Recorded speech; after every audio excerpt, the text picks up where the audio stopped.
አንድ አምላክ በሚሆን በአብ በወልድ በመንፈስ ቅዱስ ስም ሚያዝያ 12 በዚች ቀን የኢየሩሳሌም ኤጲስቆጶስ አባ እለእስክንድሮስ አረፈ። ይህ ቅዱስም አስቀድሞ በቀጰዶቅያ ሀገር ኤጲስቆጶስነት ተሹሞ ነበር። እርሱም የከበሩ ቦታዎችን ተሳልሞ በረከት ተቀብሎ ወደ ሀገሩ ሊመለስ አስቦ ኢየሩሳሌም መጣ። በኢየሩሳሌምም ስሙ በርኪሶስ የሚባል 110 ዓመት የሆነው ጻድቅ ሰው ነበር።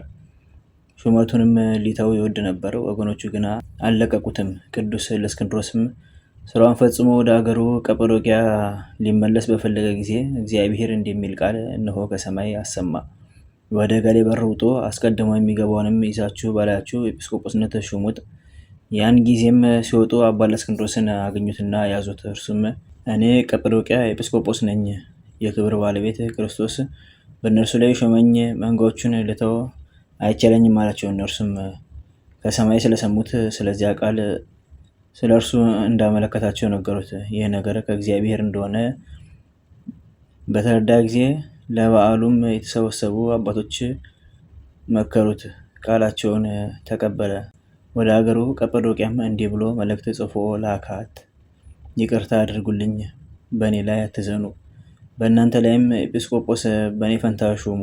እናንተም የተፈታችሁ ናችሁ። ይቺን መልእክትም ከእርሱ ጋር አብረው ከመጡ ከቀጰዶቅያ ሰዎች ጋር ላከ። ከዚህም በኋላ እየተራዳው 5 ዓመት ያህል ከአባ በርኪሶስ ጋር ኖረ። ከዚህም በኋላ ሽማግሌው አባ በርኪሶስ አረፈ። አባ እለእስክንድሮስም መንጋውን ተረክቦ እንደ ሐዋርያት በመልካም አጠባበቅ ጠበቃቸው። ከሃዲ መክሲሚያኖስም በነገሰ ጊዜ ይህን አባት ይዞ በየአይነቱ በሆነ ስቃይ አሰቃየው። ከዚያም በላዩ የሚያደርግበትን እስከሚያስብ ድረስ አሰረው። ጌታችንም ይህን ከሃዲ ፈጥኖ አጠፋው። ወገኖቹም ይህን አባት እለእስክንድሮስን ከእስር ቤት አወጡት። ገርዲያኖስም በነገሰ ጊዜ ጸጥታና ሰላም ሆነ። ከክርስቲያን ወገኖች ላይም ጥቂት ወራት መከራው ጸጥ አለ። ገርዲያኖስም በሞተ ጊዜ በእርሱ ፈንታ አማኒ የሆነ ፊልጶስ ነገሰ። እርሱም በክብር ባለቤት በጌታችን ስለሚያምን በክብር ባለቤት በጌታ ክርስቶስ ስም የታሰሩትን ምዕመናንን ፈታቸው፣ እጅግም አከበራቸው። ይህም አባት በጸጥታ ኖረ። ከዚህም በኋላ ከሃዲ ዳክዮስ ተነሳ፣ ፊልጶስንም ገድሎ መንግስቱን ወሰደ። ክርስቲያኖችንም እጅግ አሰቃያቸው። ይህንንም አባት ያዙ። ብዙ የቤተ ክርስቲያን ሊቃውንት ጽኑ ስቃይን አሰቃያቸው። ይልቁንም ይህን አባት አብዝቶ አሰቃየው። ጽኑ ግርፋትንም ገርፎ ስለት ባላቸው በትሮች የጎኑ አጥንቶች ተሰባብረው ከሆዱ እስኪገቡ አስመታው። ከዚህም በኋላ እስከ እስር ቤት ጎትተው በዚያ እንዲጥሎ ታዘዘ። እንዲሁም አደረጉበት። እግዚአብሔር ለመረጣቸው ያዘጋጀውን መንግስተ ሰማያት እስከወረሰ ነፍሱንም በእግዚአብሔር እጅ እስከሰጠ ድረስ በክብር ባለቤት በጌታችን ኢየሱስ ክርስቶስ እየታመነ በዚያ ወድቆ ኖረ። በጸሎቱ የምትገኝ በረከቱ ከእኛ ጋር ለዘላለሙ ትኖር አሜን። በዚችም ዕለት የመላእክት አለቃ ቅዱስ ሚካኤል እግዚአብሔር ወደ ነቢዩ ኤርምያስ ላከው። ጠባብና ረግረግ ከሆነ እስር ቤት ሴዴቅያስ ንጉሥ ባሰረው ጊዜ የንጉሥ ባለሟልና የጭፍራ አለቃ የሆነው አቤሜሌክ አወጣው።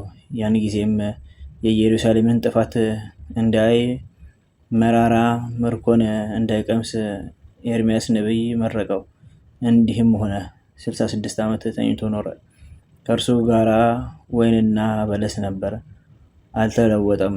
የእስራኤል ልጆች ከምርኮ እስቲመለሱ በለሱም ከደብዳቤ ጋራ ወደ ኤርምያስ ባቢሎን አገር ላከው። ስለዚህም የዚህን የከበረ መልአክ ሚካኤልን በየወሩ 12 ቀን መታሰቢያውን እንድናደርግ የቤተ ክርስቲያን መምህራን አዘዙን። አማላጅነቱ ከሁላችን የክርስቲያን ወገኖች ጋር ለዘላለሙ ይኑር አሜን። በዚችም ቀን የሀገረ ጠመው ኤጲስቆጶስ የከበረ እንጦንስና የአውሳኒዮስ መታሰቢያቸው ነው። በረከታቸው ከኛ ጋር ለዘላለሙ ትኑር አሜን። በዚችም ቀን መጥምቁ ዮሐንስ የተገለጠላቸው ጋይዮስና ኤስድሮስ አረፉ። በረከታቸው ከኛ ጋር ለዘላለሙ ትኑር አሜን። አንድ አምላክ በሚሆን በአብ በወልድ በመንፈስ ቅዱስ ስም ሚያዝያ 13 በዚች ቀን 2 የከበሩ መነኮሳት የአባ ሜልዮስ አርድእት አባ ኢያሱና አባ ዮሴፍ በሰማዕትነት አረፉ። እርሱም አባ ሜልዮስ በኮራሳን ተራራ በሰማዕትነት ያረፈ ነው። ዘአቅረብኩ ማሕሌተ ዘኪርየ አእላፈ ያምለተ ጸምዱከ ዘልፈ ለላነበብቶ ከፍቴኔቴ መጻፈ እንተ ደሴከ እግዚኦ ጸሪቀ ምሎቱ ኩፈ ለአሁ ኡላንሰ ተርፈ ነቢያት ቅዱሳን ሐዋርያት ሰባኪያን ሰማዕታት ጻድቃን ደናግል አዲ ወመነኮሳት ኢራን ባርኮ ጉባኤ ሰቲ መካን እስከ ረገሊ ቆኑስ ሕፃን ለጻፎ በከርታስ ወለዛ ጻፎን ስድስ ወለዛ አምቦስ ትርጉም ሰዲሰ ወለ ሰማ ቃሎ በስነ መንፈስ ጸሎተሙ ማርያም አሪቂተ ኩሉ አምባስ ወሬ ማረነ ኢየሱስ ክርስቶስ በቅዱሳኑ ጸሎት ጠብቀን በረከታቸውም ከኛ ጋር ትኑር። ኦ አምላክነ በከመ ንትቀ ወአብኮ በከመ አመሳነ አቡነ ዘበሰማያት